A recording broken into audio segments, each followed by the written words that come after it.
আমরা আমাদের জীবনকে নিয়ে যথেষ্ট চিন্তা করার সুযোগ পাই না, কিন্তু এটার সুযোগ পাই যে আমি জীবনে কি পেলাম কি পেলাম না। অনেক কিছু পাওয়ার কথা ছিল, অনেক কিছু পেলাম না। এই হতাশাব্যঞ্জক চিন্তাটা, আমাদের নেগেটিভ সেন্সটাই শুধুমাত্র এই সফটওয়্যারটাকে আমরা ডেভেলপ করি, শুধু এটাকেই আমরা গবেষণা করি, এটাকে আমরা হিসাব করি যে কতটুকু পেলাম না, কতটুকু পেলাম না, আর অনেক পাওয়ার কথা ছিল, পেলাম না, এই ধরনের চিন্তা। কিন্তু আল্লাহ তাআলা তো আপনাকে বলেছেন যে ইন্নাল্লাহা আলা কুল্লি শাইইন কাদির, সকল ক্ষমতা আল্লাহ তাআলার হাতে রয়েছে। আল্লাহ তাআলা কোরআনের অন্য জায়গায় বলেছেন কুলিল্লাহুম্মা মালিকাল মুলকি তুতিল মুলকা মান তাশা, যে আল্লাহ তাআলা যাকে ইচ্ছা তাকে রাজত্ব দেন, যাকে ইচ্ছা তার কাছ থেকে রাজত্ব ছিনিয়ে নেন। তুইজ্জু মান তাশা ওয়া তুযিল্লু মান তাশা। আল্লাহ তাআলা বলেছেন যে কাউকে আমি ইজ্জত ওয়ালা তৈরি করি, আবার কাউকে বেইজ্জতি করি। বেয়াদিকাল খৈর, যে কল্যাণের চাবিকাঠি একমাত্র আল্লাহ তাআলার হাতে রয়েছে। পরে আল্লাহ তাআলা এই সব জল্পনা কল্পনাকে শেষ করে দিয়ে আবার আল্লাহ তাআলা বললেন ইন্নাল্লাহা আলা কুল্লি শাইইন কাদির, যে সকল কিছু ক্ষমতার একমাত্র একচ্ছত্র মালিক হলেন আল্লাহ তাআলা। কিন্তু আমরা কি করি আমাদের জীবনে? আমরা আশাটা, বিশাল পরিমাণ আশা করতে ভুলে যাচ্ছি। হ্যাঁ, আপনাকে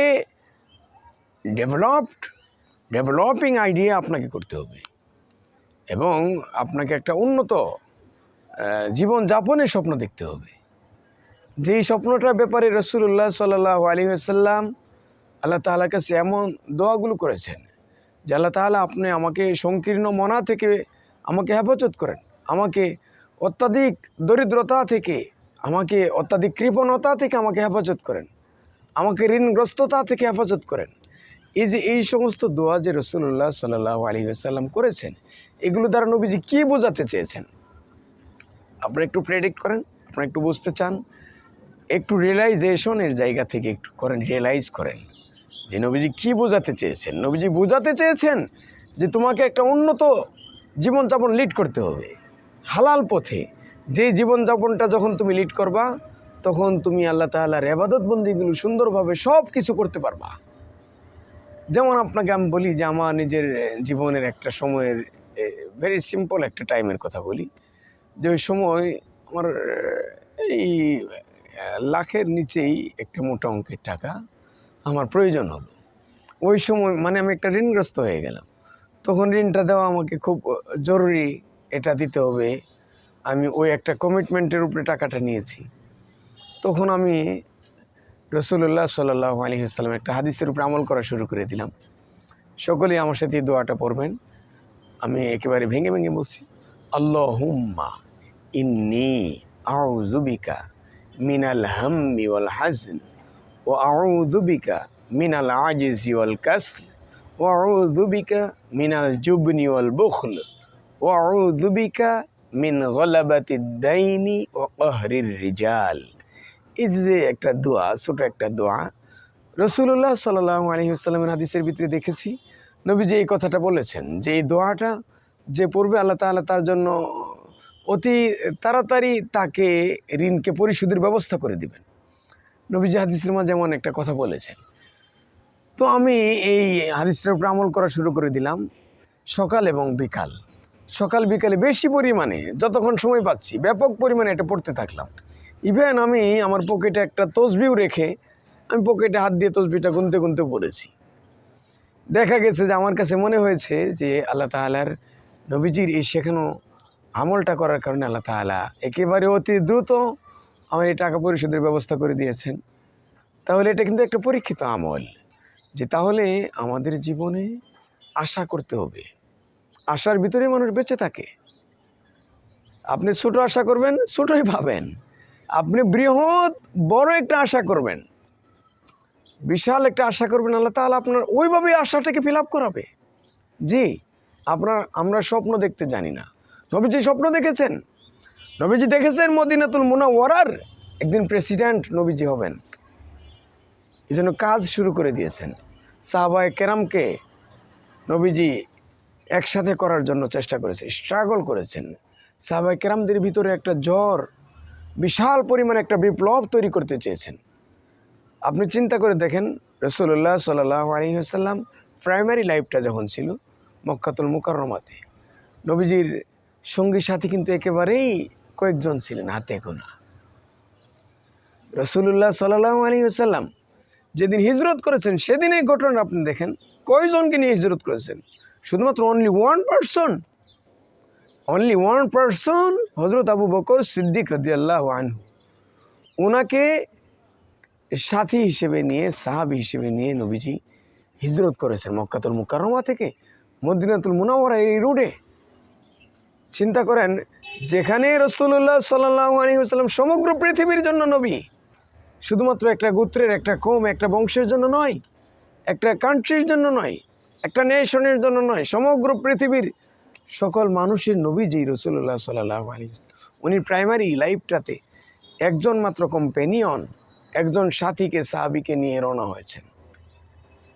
আমাদেরই একটা ছোটোখাটো যে নেতা থাকে, এলাকার ইউনিয়নের একটা ওয়ার্ডের যে নেতা, তারই দেখেন না কতগুলো সাথী থাকে, কতগুলো কম্পেনিয়ন তার সাথে থাকে, তার বন্ধু বান্ধব।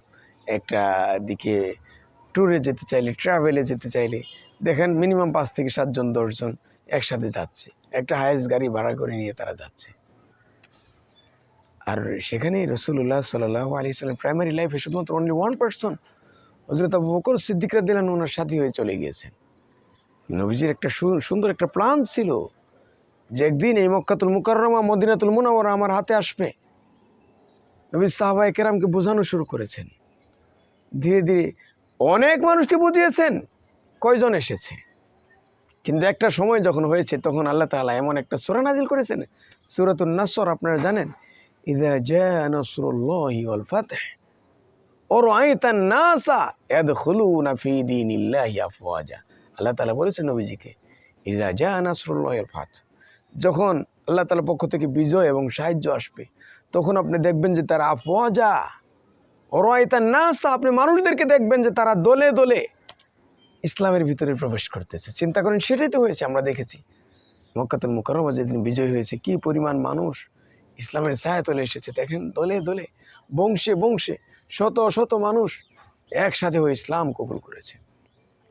এখান থেকে আমাদের জীবনের আমরা চলার পথের পাথেও আমরা খুঁজে পাই যে আমাকে একটা টিম গঠন করতে হবে, যেই টিম সত্যের পক্ষে, ন্যায়ের পক্ষে, উন্নতির পক্ষে, ইসলামের পক্ষে, মানবতার পক্ষে কাজ করবে, মনুষ্যত্ব বোধের পক্ষে যারা কাজ করবে, সমাজকে একটা বিপ্লব, একটা রেভলিউশন তৈরি করার জন্য, একটা বৈপ্লবিক পরিবর্তন, চেঞ্জ নিয়ে আসার জন্য তারা কাজ করবে, যে সমাজের মানুষের মোটিভেশন করবে যে তোমরা এই জায়গা থেকে তোমাদের জীবনকে সুন্দর করতে পারবে। এটা অবশ্যই ইসলাম বেসডই হবে। আর সুন্দর মানুষ যারা, ভালো মন মানসিকতার মানুষ যারা, একেবারে পরিচ্ছন্ন ফ্রেশ মাইন্ডের মানুষ যারা, তারা ইসলামকে পুঁজি করে ফ্রেশ হতে পারবে। ইসলামকে বাদ দিয়ে কেউ ফ্রেশ হতে পারবে না, অবশ্যই হতে পারবে না। কেন? যে ইসলাম ব্যাপারে আল্লাহ তাআলা বলেছেন, ইন্নাদ-দীনা ইনদাল্লাহিল ইসলাম।